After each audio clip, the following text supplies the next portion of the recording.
Kapapasok lang po na balita, dumating na sa Batasang Pambansa ang high-profile inmate na si JB Sebastian na nakatakot ng tumestigo sa pagdiging ng kamera kaugnay ng kalakaran ng droga sa Bilibid.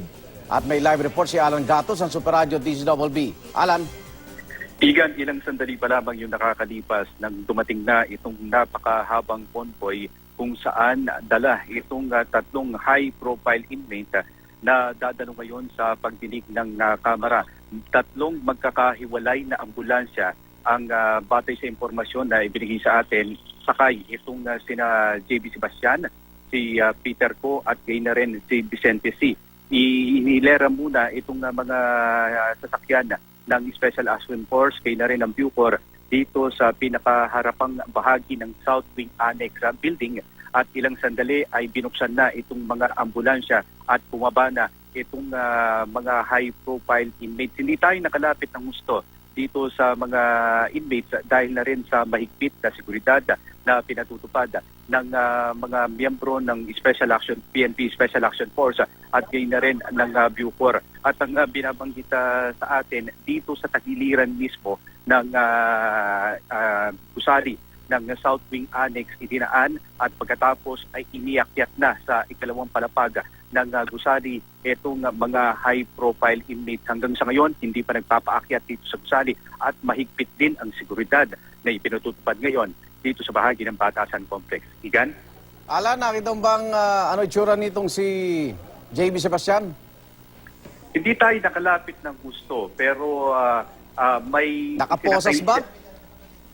Hindi ko na napansin kung nakaposas pero isinakay siya sa inilagay siya sa isang wheelchair. Naka-wheelchair at pagkatapos may isa pang matanda.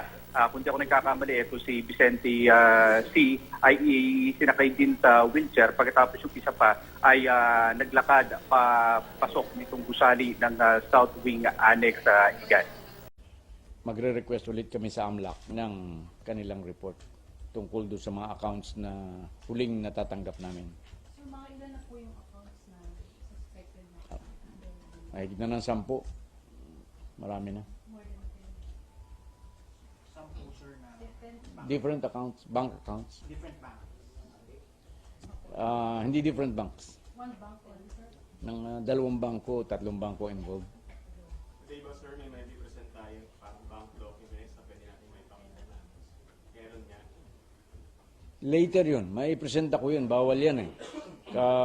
Sa AMLAC kasi, hindi mo maaaring publicize yun sa public unless may final ka na. So once we file the case, then makikita ninyo kung ano yung nireport sa amin ng AMLAC. But now, hindi pa kami pinapayagan, confidential pa yun. Sir, yung 10 accounts are under ilang taong pangalan? Mayroong individuals, mayroong corporations, iba-iba. Marami talagang huhukayin eh. That's why napakaraming lead eh. Tulad niya mga corporate accounts na yan. Siyempre, isa-isahin ko yan eh. Sino-sino ba ang mga stockholders nito, incorporators nito? So, hindi basta ganun kadali eh. Sir, may figures kayo kung magkano yung total na laman ng 10 accounts? Mahigit ng 15 billion. 50? 150. 150. Hindi, 15 na. 15 billion. B. Billion. Sir, puro lang po yung local. Pag meron na rin Dito lang sa atin yun. Local. Have you started looking overseas? baka meron abroad meron. Mayroong nagsasabi, I'm sure meron yan. Kaya hindi ganun kabilis, hindi ganun kadali ang pagkuha niyo ngayon. Kita mo yung mga kalaban niya, maraming pera yan, they could afford the best lawyers in the country. Kaya hindi naman kami sa DOJ, hindi naman kami magmamadali dahilan lamang sa minamadali kami ng publiko. Kailangan naman na yung aming kaso ay patibayin din namin. Para kahit napakagaling ng kanilang mga lawyers, ay may laban din naman ng gobyerno. Pero sir, yung 15 billion, lahat po yun napunta kay Senator De Lima? Hindi ko naman sinasabing yun lahat. Basta yun ang dinideposit. Pagkatapos na magbentahan sa labas, mag-o-order yung mga drug lords na yan, o dyan mo deposit dito sa ganitong account. So, ngayon, as to how much will go to somebody, nasa internal na usapan ninyo. Hindi ba may nakakinig kayo nung isang testimony nung isang mga inmate na ang parang 1 kilo ata mga 80,000 ganyan. Tapos ang ginagawa niya, pinapatungan niya ng 20,000 per kilo. So sa 5 kilo, meron siyang 100,000. So pero yung bago yung ibigay yung kanyang komisyon, kung matatawag mo yon, i-deposit muna yun dun sa kung saan in-orderan ng drug lord, kung saan i-deposit yung kabuang pinagbilhan. At saka lamang babawasan nung para dun sa mga nagkomisyon dun sa kanilang, tulad nun yun 20,000 times 5, 100,000, saka lang ibibigay yun dun sa taong nagbenta. Ganun ang transaction nila. So kung magkano ang usapan yan, kung halimbawa dito sa 100 milyon na ito, usapan sila, ito'y para kay JB Sebastian. Pero itong amount na ito, itong percentage na ito, para kay Senator De Lima bilang kontribusyon sa kanyang pagtakbo sa Senado. Ganun yun. Kaya hindi lahat yun kanya. But sir, in this time scheming drug syndicate, ang pinakataas na dyan is Senator De Lima? Siya ang pinakamataas ang posisyon, pero hindi ko alam kung anong posisyon niya sa mga yan.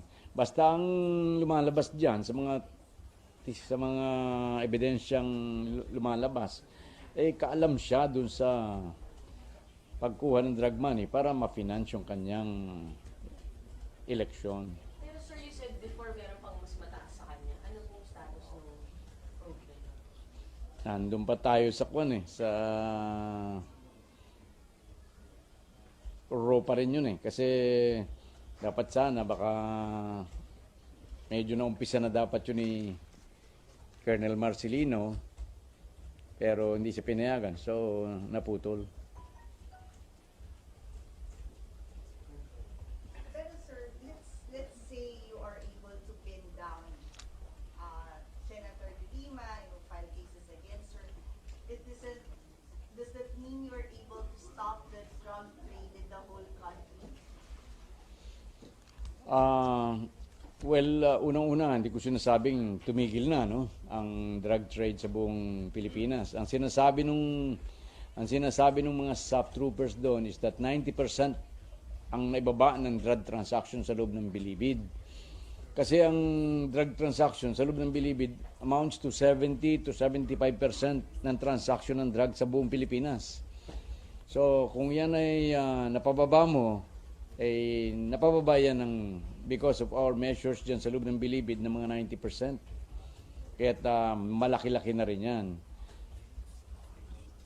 So, but sir, the bottom line of the president is he wants to feed the country of drugs, of the narcotics trade. So if you bring this down, the one in Bilibid, do you have like a percentage more or less, or just an estimate na how much of the drug trade is actually resolved?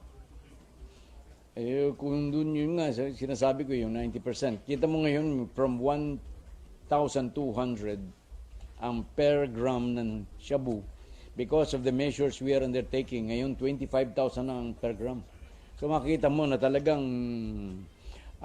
naging scarce ang supply ng shabu. Are you ready to go after the triads next? Kung kinakailangan yun talaga naman yun ang kinakailangan Actually, hindi ba, nandun yun sa matrix, isang matrix na pinakita ng presidente. Yung triad yan walang iba naman yan, kundi yan yung mga drug lords na nanggagaling sa abroad, ng mga Chinese drug lords. Yan ang kakonektan nila, yan ang nagsusupply, yan ang nag-i-export at nagpapadala ng shabu dito sa atin. Kaya yung mga yan pinapadala niya yan, hindi yan basta-basta 100 kilo. Tuni-tunidade yan pag dumarating sa atin.